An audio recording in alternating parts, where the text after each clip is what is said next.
Good morning. I am Ranjan Prasad, Presidential School Patna. Welcome to our video classes. Class 9 and our chapter name is India size and location. तो आज हम लोग कुछ important questions को discuss करने जा रहे हैं। इसको मैंने ब्लैक बोर्ड पर लिखा है, इसको एक एक करके मैं आप लोग के सामने एक्सप्लेन कर रहा हूँ। तो पहला क्वेश्चन है, name the list populated state of India. Bharat का कौन सा राज्य का जनसंख्या सबसे कम है?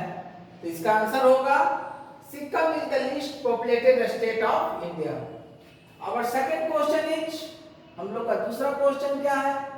How many princely states were in India at the time of independence. इसमें हम बताना चाहेंगे कि जिस समय हमारा देश आजाद हुआ 15 अगस्त 1947 को, तो उस समय अंग्रेज जो है भारत को तो आजाद कर दिए, लेकिन उस समय 562 देशी रियासत था, वही प्रिंसली स्टेट था, जिसमें छोटे छोटे टुकड़े थे, जो कि वहां का शासक इंडिपेंडेंट था। वो बाद में उसको भारत में मिलाया गया। सरदार पटेल गृह मंत्री थे, तो उन्होंने अपने पावर का यूज करके इन सभी को भारत में मिलाया। तो जिस समय हमारा देश आजाद हुआ था तो प्रिंसली स्टेट कितने थे? 562। याद रखना है, 562 princely states there in India at the time of independence. Third question is, name the state that separates Sri Lanka from India. कौन सा स्टेट है जो श्रीलंका को भारत से अलग करता है, सेपरेट करता है? तो उसका नाम है पाक स्टेट। पाक state is the state that separates Sri Lanka from India. ठीक है, बहुत आसान क्वेश्चन है। How many states of India, Bharat के कितने राज्य जो हैं जिनका बॉर्डर, राज्य का बॉर्डर जो इंटरनेशनल लैंड बाउंड्री से शेयर करता है ना, मतलब उससे सटा हुआ है। क्वेश्चन हुआ how many states of India share an international land boundary. तो इंटरनेशनल लैंड बाउंड्री से हमारा देश का 17 राज्य, 17 states of India share and international land boundary. कितना राज्य शेयर कर रहा है इंटरनेशनल लैंड बाउंड्री से? तो 17 states of India share and international land boundary. बहुत आसान सा क्वेश्चन है। अब नेक्स्ट क्वेश्चन है, which group of islands, island समझ रहे हैं, तो कौन सा आइलैंड्स का ग्रुप है बिलोंग्स टू इंडियन टेरिटरी, जो है हमारे इंडियन टेरिटरी से बिलोंग करता है, but lies in the Bay of Bengal. लेकिन है कहां पर भाई? बे ऑफ बंगाल में। तो वैसा आइलैंड का नाम है Andaman and Nicobar island. Andaman and Nicobar islands belongs to Indian territory but lies in the Bay of Bengal. अब question number 6, which place of India is located on the three seas। Bharat का वो कौन सा जगह है जो तीनों समुद्र, तीन समुद्र कौन कौन है भाई भारत को घेरे हुए? Arabian Sea, Bay of Bengal और इंडियन ओशन। तो तीनों से लोकेटेड, मतलब which place of India is located on the three seas। तीनों मतलब वो जो है तीनों सी को स्पर्श करा, टच करा, तो वह जगह है कन्याकुमारी। कन्याकुमारी कहां पर स्थित है? Kanyakumari of India, Kanyakumari of India is located on the three seas. बहुत अच्छा क्वेश्चन है। अब हम लोग 7th क्वेश्चन पढ़ेंगे, करा कि विच पैरेलल्स ऑफ लैटिट्यूड, कौन which parallels of latitude divides India into two almost equal part। कौन सा पैरेलल ऑफ लैटिट्यूड है जो भारत को डिवाइड कर रहा है कितना में? ऑलमोस्ट 2 इक्वल पार्ट्स में, 2 बराबर भाग में डिवाइड कर रहा है। तो वह है tropic of cancer, divides India into 2 almost equal parts.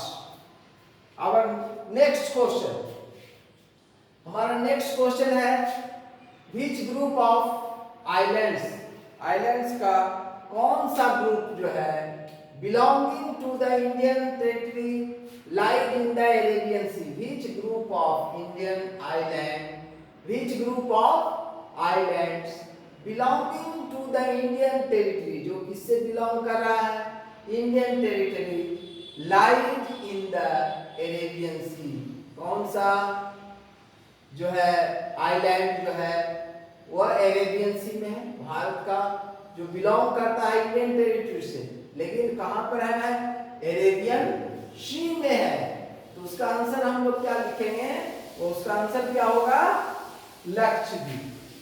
तो हम लोग इसमें आंसर लिखेंगे Lakshadweep island, Lakshadweep island belonging to Indian territory, Lakshadweep island belonging to, किससे बिलोंग कर रहा है, बिलोंग कर रहा है इंडियन टेरिटरी से, और कहां पर है, lies in the Arabian sea. Lakshadweep island, Lakshadweep islands belonging to the Indian territory lie in the Arabian सी।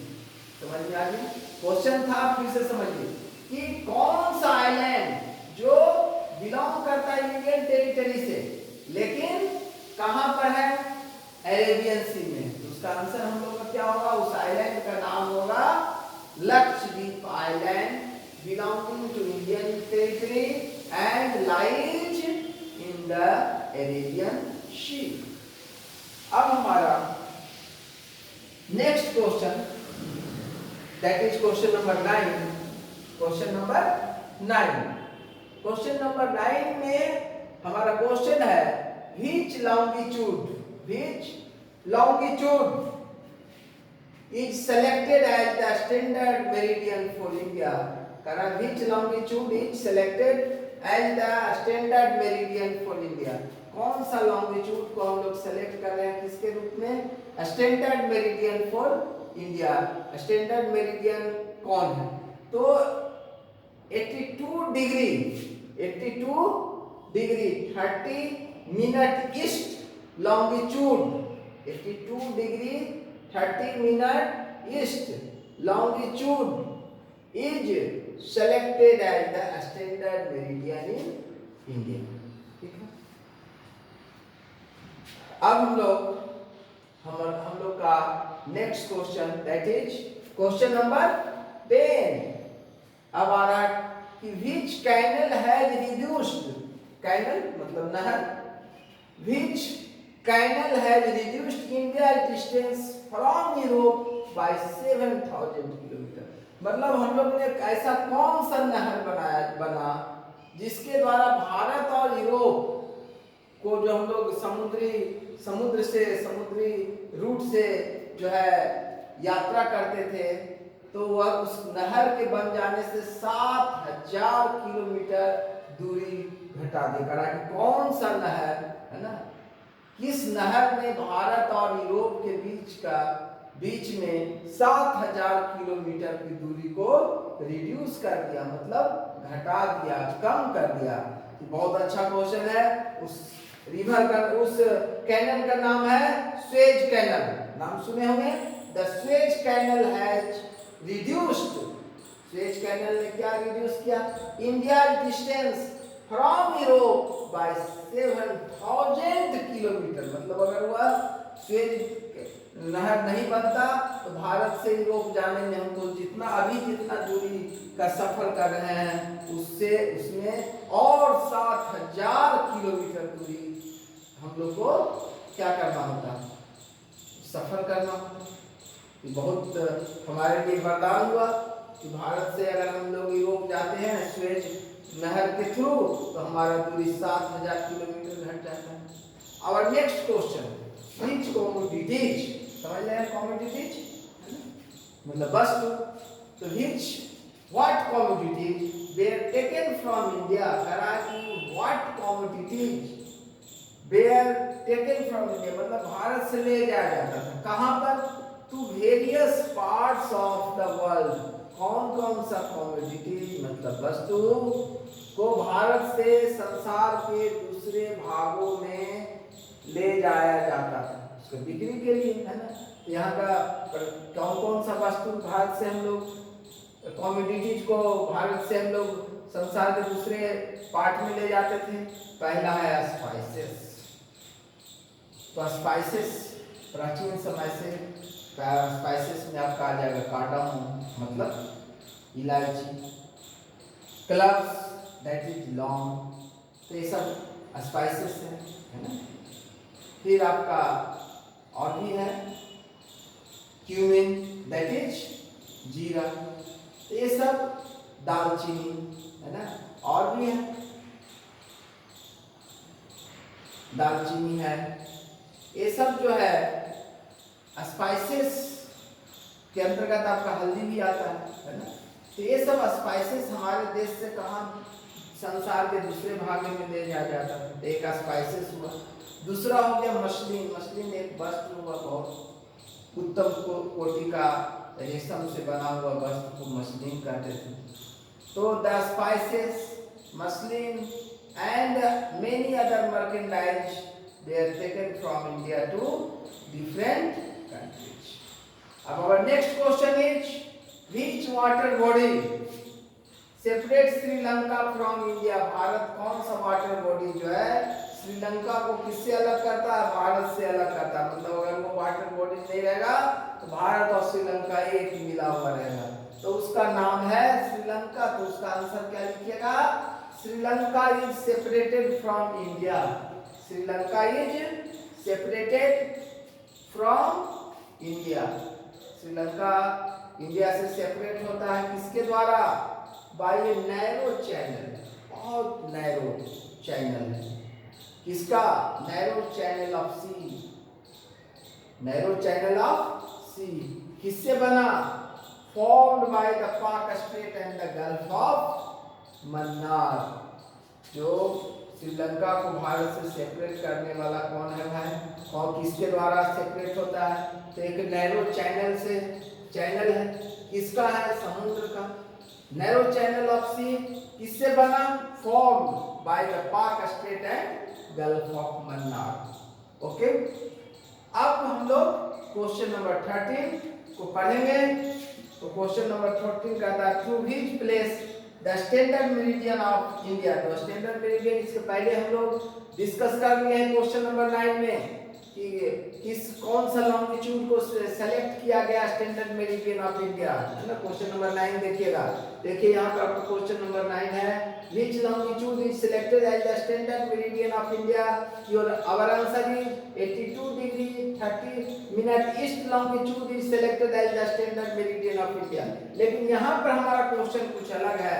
यहाँ पर क्वेश्चन पूछा जा रहा है कि थ्रू which place, वो तो स्टैंडर्ड मेरिडियन ऑफ इंडिया हो गया, कि किस जगह से जो स्टैंडर्ड मेरिडियन ऑफ इंडिया जो है 82 डिग्री 30 मिनट ईस्ट जो है पास कर रहा है, किस जगह से गुजर रहा है? तो वह जगह है उत्तर प्रदेश में मिर्जापुर। तो उसका आंसर क्या लीजिएगा कि the standard meridian of India that is 82 degree 30 minute east passes through Mirzapur इन उत्तर प्रदेश।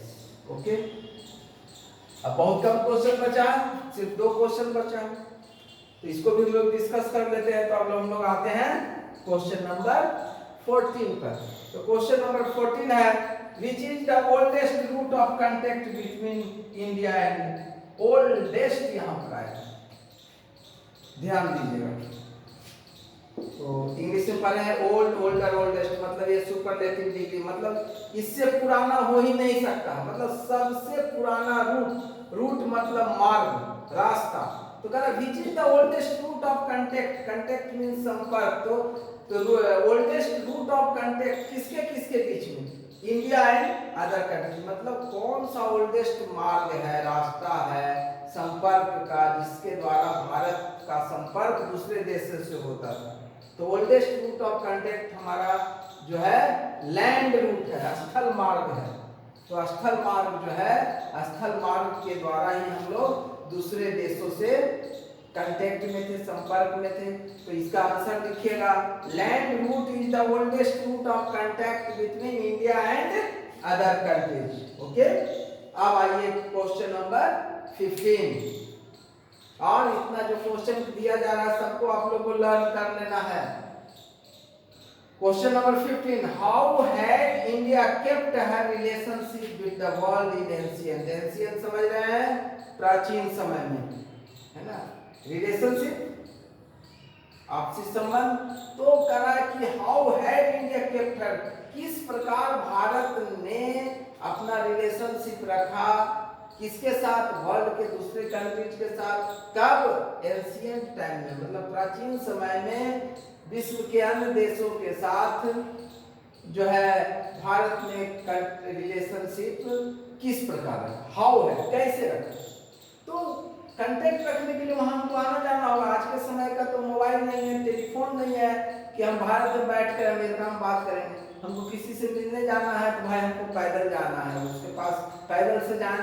प्राचीन समय में पैदल ही चलते थे, जानते ही हैं कि भारत में प्राचीन समय से हेन सांग, इत सिंह वगैरह चीनी यात्री आए, मेगास्थनीज वगैरह आए, तो कैसे आते थे, पैदल ही ना आते थे। तो कहाँ से गुजरते थे, माउंटेन में जो बीच में दर्रा होता था, बीच में सकरा रास्ता होता था, उससे उस पास से गुजरते थे। तो माउंटेन्स में various passes across the mountains in the north Bharat में है, क्योंकि हम लोग जान रहे हैं कि इंडिया कैसा कंट्री है, पेनिसुलर है। पेनिसुलर मींस क्या हुआ कि भारत जो है, नक्शा देख रहे हैं तो पेनिसुलर मतलब प्रायद्वीपीय, तो तीन तरफ से क्या है, समुद्र है ना, देख रहे हैं। एक तरफ जो है आपका साउथ में तो देख ही रहे इंडियन ओशन है ना, आपका ईस्ट में बे ऑफ बंगाल है, वेस्ट में अरेबियन सी है।